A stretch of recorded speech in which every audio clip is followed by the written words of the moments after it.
சிவ சிவ அன்பே சிவமான கட்டளையில் பயணம் செய்யும் அனைத்து அன்பர்களுக்கும் இனிய இரவு வணக்கம். இன்றைய சிறப்பு விருந்தினராக வந்திருக்கும் டாக்டர் அருள்மொழி மேடம் அவர்களை குருவின் சார்பாக வருக என்று வரவேற்கிறேன். மேடம் டாபிக் சொல்லி ஸ்டார்ட் பண்ணிக்கோங்க. தேங்க்யூ. ஓகே, எல்லாருக்கும் வணக்கம். இன்னைக்கு நம்ம பேச போற தலைப்பு என்ன அப்படின்னா ஃபிஸ்டுலா, அதாவது மூலம் பௌத்திரம் அப்படின்னு ரெண்டு விஷயம் பத்தி இந்த பேர் கேள்விப்பட்டிருப்போம் இல்லையா. அதுல மூலம்ன்றது பைல்ஸ் ஹெமராய்ட்ஸ்னு சொல்றது, அது ஒரு தனி ஒரு டிசீஸ் கண்டிஷன். அதுல இன்னொன்னு மூலம் மற்றும் பௌத்திரம் அப்படின்னு சொல்லுவோம். பௌத்திரம் அப்படின்னா ஃபிஸ்டுலா அப்படின்றது. ஸோ இன்னைக்கு இந்த செஷன்ல நம்ம ஃபிஸ்டுலாவை பத்தி மட்டுமே நம்ம டீட்டெயிலாக பார்க்கலாம். அது ஃபிஸ்டுலானா என்ன, பௌத்திரம்னா ஃபர்ஸ்ட் என்ன, அதோட சிம்டம்ஸ் என்ன, எதனால வருது, அது எப்படி நம்ம அதுல இருந்து ப்ரிவென்ட் பண்ணிக்கலாம், வந்துருச்சுன்னா அதுக்கு என்ன மாதிரியான ட்ரீட்மெண்ட் எடுக்கலாம், ஹோமியோபதியில அதுக்கான சிகிச்சை என்ன, மருந்து என்ன அப்படின்றத பத்தி இன்னைக்கு நம்ம டீட்டெயிலா பார்க்கலாம். ஸோ இன்னைக்கு நம்ம டாபிக் என்ன அப்படின்னா ஃபிஸ்டுலா, பௌத்திரம் அப்படின்னு சொல்லக்கூடிய disease condition. So first fistula அப்படின்னா ஒரு abnormal connection between two body parts. அதாவது அது ஒரு அப்நார்மலான ஒரு கனெக்ஷன். அது ஒரு டனல், ஒரு ட்ராக், ஒரு பாதைன்னு சொல்லலாம். நார்மலா அந்த ஒரு கனெக்ஷன்ன்றது நார்மலா பிசியாலஜிக்கலா அந்த மனிதனோட உடம்புல அது இருக்காது. அப்படி எனி இன்ஃபெக்ஷனோ இன்ஃப்ளமேஷனோ அந்த மாதிரி ஏதாவது உடல்ல நடக்கிறப்போ அந்த மாதிரி அப்நார்மலான கனெக்ஷன் ஏற்படும். ஒரு இடத்துல இருந்து இன்னொரு இடத்துக்கு ஒரு டனல் மாதிரி, ஒரு பாதை, ஒரு சின்ன ஒரு ஹோல் அப்படின்ற மாதிரி கூட வச்சுக்கலாம். ஸோ அந்த மாதிரி ரெண்டு உறுப்புக்கு நடுவில் ஒரு பாதை ஒன்று ட்ராக்ட் உருவாகிறப்போ அந்த இடத்துல ஃப்ளூயிடோ இல்லை பஸ்ஸோ கலெக்ட் ஆகிறப்போ அதுதான் நமக்கு ஃபிஸ்டுலாவா நமக்கு அறிகுறிகளா வலி இல்லை அந்த இடத்துல டிஸ்சார்ஜ் இருக்கிறது, இந்த மாதிரியான விஷயங்கள் ஏற்படும். ஸோ ஃபிஸ்டுலா பௌத்திரம்னா என்ன அப்படின்னா உடல்ல இருக்கிற ரெண்டு உறுப்புக்கு நடுவுல ஒரு பாதை உருவாகிறது. அந்த பாதையில இன்ஃப்ளமேஷன் இன்ஃபெக்ஷன் நடந்து அதுல நமக்கு நோய் அறிகுறிகள் வருது. இதுதான் ஃபிஸ்டுலா பௌத்திரம் அப்படின்றது. ஸோ இது நார்மலா இந்த மாதிரி கனெக்ஷன் இருக்காது. அதனாலதான் இதுக்கு ஃபர்ஸ்டே நம்ம அப்நார்மல் கனெக்ஷன் அப்படின்னு நம்ம சொல்லுவோம். ஸோ இது ரொம்ப காமனா பார்த்தோம் அப்படின்னா ஆனல் ஃபிஸ்டுலா தான் ரொம்ப காமனான ஒரு வெரைட்டி. ஆனல் ஃபிஸ்டுலா அப்படின்னா மலப்பை, மோஷன் போற இடம் இருக்கு இல்லையா, அந்த இடத்துல வர்ற இந்த ஃபிஸ்டுலா தான் ரொம்ப ரொம்ப காமனான ஒரு வெரைட்டி அப்படின்ட்டு. ஆனல் ஃபிஸ்டுலா தான் ரொம்ப காமனா பலர் பேருக்கு இருக்கிற ஒரு விஷயமா இருக்கு. ஸோ இந்த ஆனல் ஃபிஸ்டுலானா என்னன்னா forms between inside of anus and skin around anus. அதாவது நம்ம அந்த மலக்குடல் இருக்கு இல்லையா, மலப்பை, அந்த இடத்துல அங்கிருந்து அது உள்ள இருந்து ஆரம்பிச்சு வெளியில அந்த நம்ம மோஷன் போற இடத்துக்கு வெளியில அந்த இடத்துல இருக்கிற ஸ்கின்னோட கனெக்ட் ஆகுறது. மலக்குடல்ல உள்ள இருந்து ஆரம்பிச்சு வெளியில இருக்கிற ஸ்கின் வரைக்கும் அந்த இடத்துல ஒரு பாதை உருவாகி அந்த இடத்துல இந்த பௌத்திரம் ஃபிஸ்டுலா டெவலப் ஆகுறது தான் ஆனல் ஃபிஸ்டுலா அப்படின்னு சொல்றது. இதுதான் ரொம்ப காமனான ஒரு வெரைட்டி ஃபிஸ்டுலால நிறைய பேருக்கு இருக்கிறது. ஸோ இதுல இன்னும் நிறைய டைப்ஸ் இருக்கு. காமனா பார்த்தோம் அப்படின்னா 4 டைப்ஸ். ஒன்று ஆனல் ஃபிஸ்டுலா, அதுதான் இந்த ஆனல் கேனல் மலக்குடல்ல இருந்து ஆரம்பிச்சு பக்கத்துல இருக்கிற ஸ்கின் அதுல வரைக்கும் கனெக்ட் ஆகிறது தான் இந்த ஆனல் ஃபிஸ்டுலா அப்படின்றது. ஸோ இது எப்படி யூஸ்வலா வருது அப்படின்னா யூஸ்வலி ஃபாலோஸ் அண்ட் ஆப்சஸ். ஆப்சஸ்னா என்னன்னா பஸ் கலெக்ஷன். அதாவது அந்த இடத்துல நமக்கு ஏதாச்சும் ஒரு இன்ஃபெக்ஷனோ இன்ஃப்ளமேஷனோ ஏதாவது ஏற்பட்டு அந்த இடத்துல நமக்கு சின்னதா ஒரு சீல் கட்டி, அதாவது இப்போ ஒரு சிலருக்கு எப்படின்னா பாயில் மாதிரி ஒரு சின்ன கொப்பளை மாதிரி ஆரம்பிக்கலாம். அந்த இடத்துல திடீர்னு அந்த இடத்துல சீல் வைக்கிறது, டிஸ்சார்ஜ் வருது, இதெல்லாம் தான் அதாவது ஆனல் ஃபிஸ்டுலா அப்படின்றது. ஜென்ரலா பார்த்தோம் அப்படின்னா இந்த மாதிரி ஆப்சஸ் ஃபார்மேஷன் அந்த மாதிரி ஏதாவது பஸ் ஃபார்ம் ஆகி அதனாலதான் இந்த ஆனல் ஃபிஸ்டுலா அப்படின்றது வரும். இதுதான் முதல் டைப். ரெண்டாவது ரெக்டோ வெஜைனல் ஃபிஸ்டுலா அப்படின்றது. ரெக்டோ வெஜைனல்னா அதே மாதிரிதான், ரெக்டம் அப்படின்றது மலக்குடல் இருக்கிற இடம், அந்த ரெக்டத்துலயும் வெஜைனா கிட்டையும் ஃபீமேல்ஸுக்கு வருது. ஸோ இந்த ரெண்டு இடத்துக்கும் நடுவுல ட்ராக்ட் ஃபார்ம் ஆகி அந்த இடம் இன்ஃபெக்ட் ஆகிறது தான் இந்த ரெக்டோ வெஜைனல் ஃபிஸ்டுலா அப்படின்றது. இது காமனா எப்ப யாருக்கு வரும் அப்படின்னா seen after child birth injury, after டெலிவரிக்கு அப்புறம் வரும் இது நிறைய லேடிஸ்க்கு. இது இல்லாம ஆஃப்டர் சர்ஜரியும் வரும். இதுதான் ரெண்டாவது டைப் ரெக்டோவெஜனல் ஃபிஸ்டுலா அப்படின்றது. மூணாவது யூரினரி ஃபிஸ்டுலா. இது அதாவது யூரினரி ட்ராக்ட் அதுல இருந்து ஆரம்பிச்சு பக்கத்துல இருக்கிற ஆர்கன் பிளாடரோ இல்ல வந்து டு வெஜைனா வரைக்கும் கூட இது வந்து இந்த ட்ராக்ட் ஃபார்ம் ஆகி வர்றதுதான் இந்த யூரினரி ஃபிஸ்டுலா அப்படின்றது. இது இல்லாம நாலாவது வெரைட்டி என்ன அப்படின்னா இன்டெஸ்டைனல் ஃபிஸ்டுலா அப்படின்றது. இதுவும் நம்ம குடல் இருக்கு இல்லையா, இன்டெஸ்டைன்ல ஆரம்பிச்சு பக்கத்துல இருக்கிற ஸ்கின் அது வரைக்கும் அந்த ட்ராக்ட் ஃபார்ம் ஆகி அந்த ஃபிஸ்டுலா இன்ஃபெக்ட் ஆகுது அந்த இன்டெஸ்டைனல் ஃபிஸ்டுலா அப்படின்றது. ஸோ இதுதான் ரொம்ப காமனான 4 வெரைட்டி. அதுல நம்ம அதிகமா பார்க்கக்கூடிய கேசஸ் அப்படின்னு பார்த்தோம் அப்படின்னா அதுல ஃபர்ஸ்ட் சொல்லப்படுற ஆனல் ஃபிஸ்டுலா தான் ரொம்ப காமனான ஒரு விஷயமா இருக்கு. ஸோ இது ரொம்ப காமனா காசஸ் என்னவா இருக்கும்? Fistula develops after any inflammation or infection. இதுதான் ரொம்ப காமனான காஸ். இது வந்து நம்ம பார்க்குற மற்ற லைஃப் ஸ்டைல் டிசீஸ் மாதிரி கிடையாது. நம்ம ரொம்ப நாள் தூங்காமலோ ரொம்ப நாள் சரியான ஃபுட் எடுத்துக்காதனாலயோ ரொம்ப நாள் வந்து நம்ம ப்ராப்பரா டேக் கேர் பண்ணாதனாலயோ இந்த மாதிரி வர்ற ஒரு டிசீஸ் வந்து ஃபிஸ்டுலா கிடையாது. ஸோ இது வந்து எனி இன்ஃபெக்ஷன் இன்ஃப்ளமேஷன் இதுதான் வந்து ஃபிஸ்டுலாவை உண்டாக்குது. இப்போ சிம்டம்ஸ் பார்க்கலாம். ஃபிஸ்டுலா வருது அப்படின்னா நம்ம என்ன மாதிரியான நோய்க்குறிகள் இருக்கும், சிம்டம்ஸ் இருக்கும் அப்படின்னா ஃபர்ஸ்ட் வந்து persistent discharge of pus or blood near anus. அதாவது நம்ம மோஷன் போற அந்த இடத்துல பர்சிஸ்டண்டா ரொம்ப நாளா வந்து அந்த இடத்துல வந்து ஏதாவது ஒரு டிஸ்சார்ஜ் சின்னதா ஒரு டிராப் 2 டிராப் அந்த மாதிரி ஏதாவது டிஸ்சார்ஜ் இருந்துட்டே இருக்கும். அது வந்து தண்ணி மாதிரி கூட இருக்கலாம், இல்ல வந்து கம்மு மாதிரி பசை மாதிரி கூட இருக்கலாம், இல்ல வந்து பிளட்டா கூட இருக்கலாம். ஸோ இந்த மாதிரி மோஷன் போற இடத்துல ரொம்ப நாளா தொடர்ந்து ஒரு ஒரு டிஸ்சார்ஜ் ஒரு நீர் கசிவோ இல்ல வந்து பசு மாதிரியான கசிவோ அந்த மாதிரி ஏதாவது இருந்துச்சு அப்படின்னா நம்ம வந்து அதை வந்து அலட்சியப்படுத்தக்கூடாது. அது என்ன அப்படின்றத நம்ம கவனிக்கணும், ப்ராப்பரா மெடிக்கேஷன் எடுக்கணும், டாக்டர்கிட்ட போகணும், அதை வந்து சரிப்படுத்திக்கணும். அது என்ன அப்படின்னு ஃபர்ஸ்ட் தெரிஞ்சுக்கிட்டு, இது இல்லாம டிஸ்சார்ஜ் மட்டும் இல்லாம அதோட வலி ஜாஸ்தியா இருக்கும். ஃபிஸ்டுலா பொறுத்தளவுல பெயின் அப்படின்றது ரொம்பவே காமனா அதிகமாவே இருக்கும்.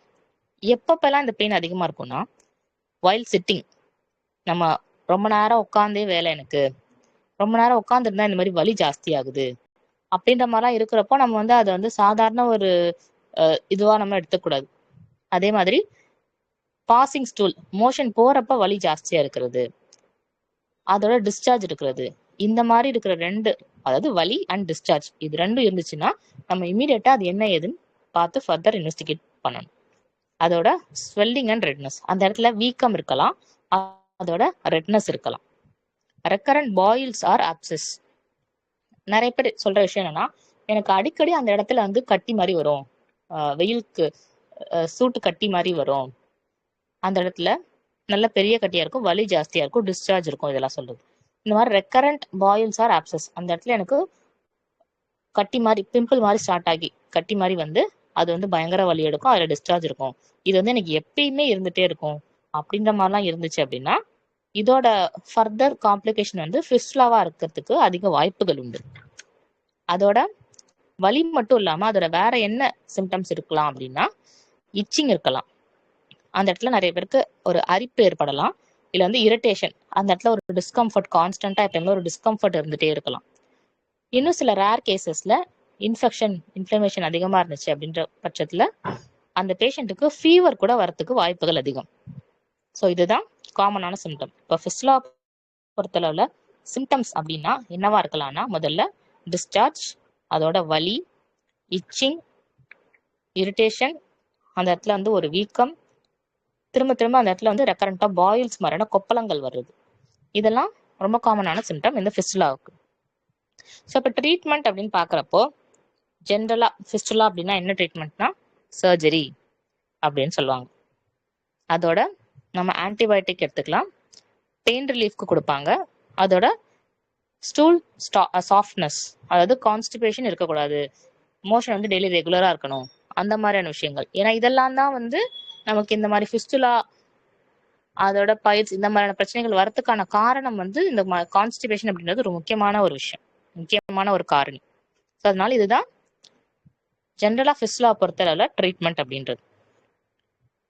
ஆனால் அதுவே ஹோமியோபதியில் பொறுத்தளவில் நம்ம எப்பயும் போல இண்டிவிஜுவலைசேஷன், ஒரு பேஷண்ட்டுக்கு அந்த பேஷண்ட்டோட டீட்டெயில்ஸ் எல்லாம் கலெக்ட் பண்ணிட்டு கேஸ் டேக்கிங்கில் டீட்டெயில்டாக அவங்களுக்கு என்ன பண்ணுது, சிம்டம்ஸ் என்னவா இருக்கு, எப்போ அதிகமாகுது, எப்போ குறையுது, அவங்களோட ஸ்ட்ரெஸ் ஃபேக்டர்ஸ் என்ன, இது எல்லாமே டீட்டெயில்டாக கேட்போம் ஹோமியோபதியில்.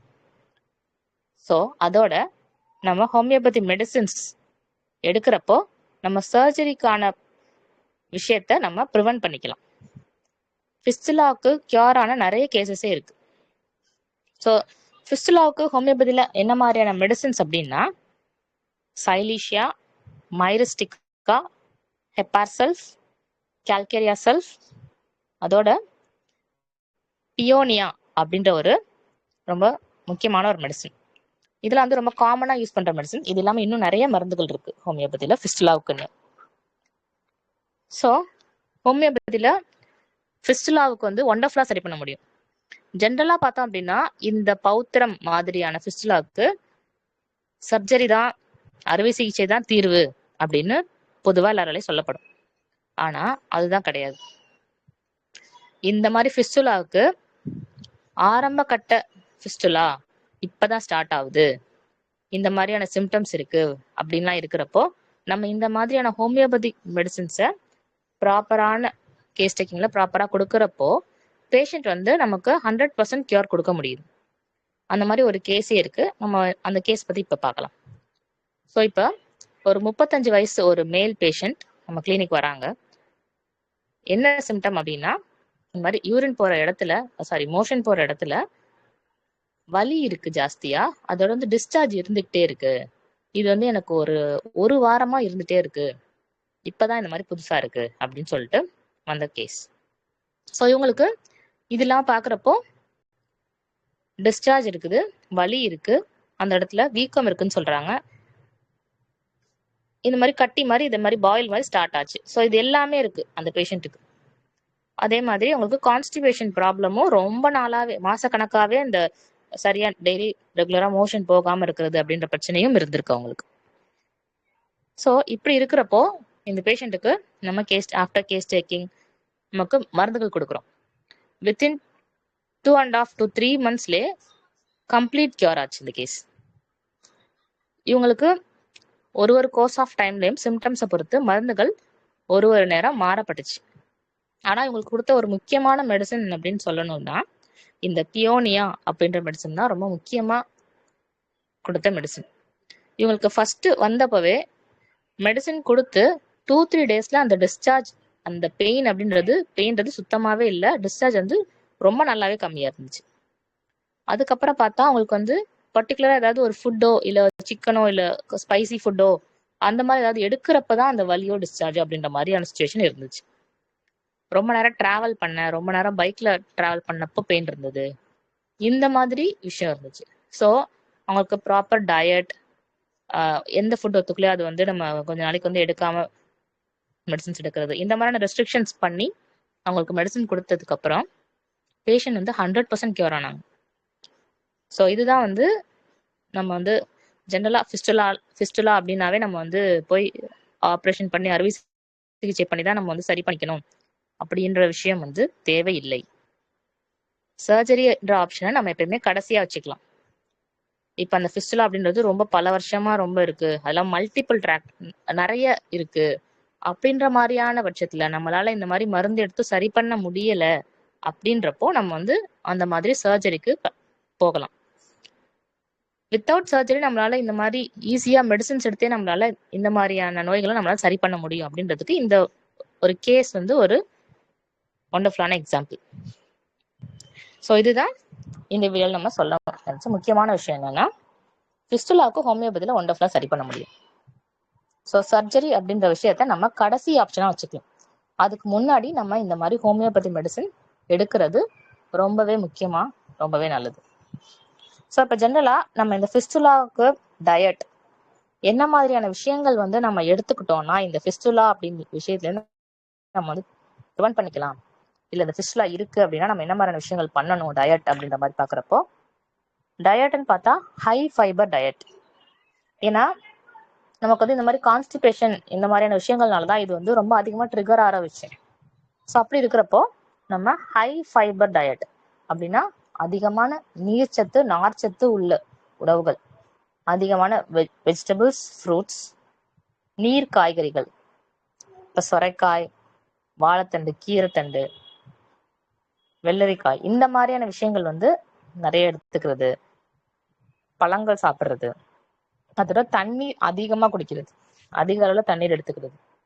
அதோட நம்ம அவாய்ட் பண்ண வேண்டிய ஃபுட் அப்படின்னா அதிக காரமான, அதிக மசாலா, அதிகமான ஃப்ரைடு ஃபுட், வெளி சாப்பாடு, ஜங்க் ஃபுட், இதெல்லாம் வந்து நம்ம கம்பல்சரி அவாய்ட் பண்ணணும். ஸோ நம்ம வந்து கான்ஸ்டிபேஷன் இல்லாம இருந்தாலே நம்ம ஆல்மோஸ்ட் நம்ம வந்து பாதி ரெக்கவர் ஆயிடலாம் இந்த மாதிரியான விஷயங்கள்ல இருந்து.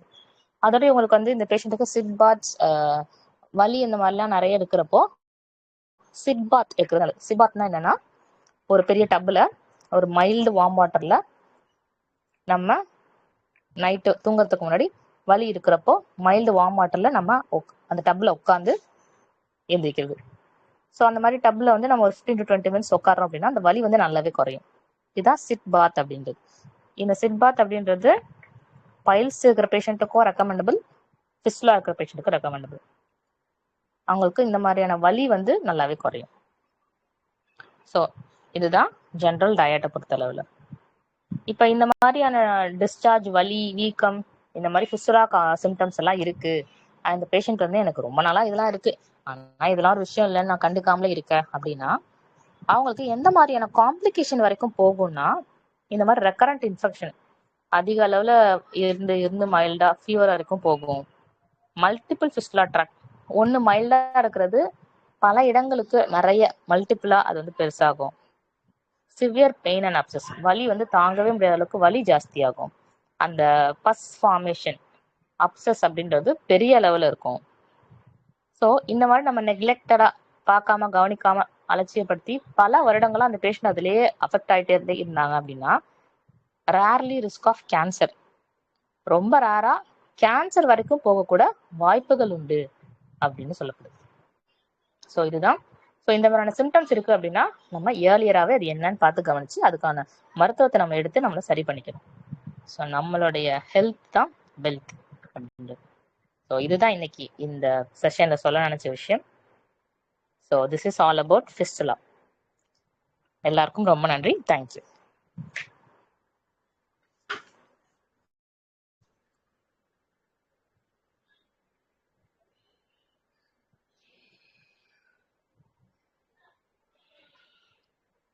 Hello sir.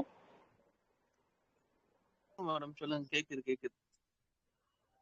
Hello, voice break ஆயிடுச்சு, எனக்கு சிக்னல் டவுன் ஆயிடுச்சு. நல்லா இருந்தது, ஷார்ட் அண்ட் ஸ்வீட்டா முடிச்சிட்டீங்க போல. ஏன்னா ஒரு சின்ன கூட வீடியோல வந்துன்னா நல்லா இருந்திருக்கும். இவ்வளவு விஷயம் ஷேர் பண்ணீங்க, ஏன் வீடியோல வரலன்னு தெரியல. முத்துகிருஷ்ணன் சார் வரை கேட்க வந்தீங்க. முத்துகிருஷ்ணன். கேக்குதுங்களா சார்?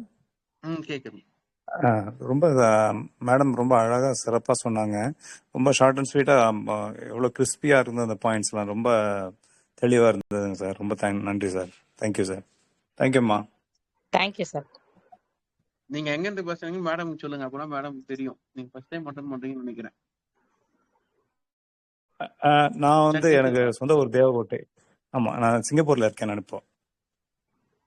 ஓ okay sir. Thank you. Thank you sir. Thank you. சரிங்க மேடம், முடிச்சுக்கலாம்னு நினைக்கிறேன். நம்ம முடிச்சுப்போம். நான் லைன்ல வரேன். தேங்க்யூ. Thank you sir.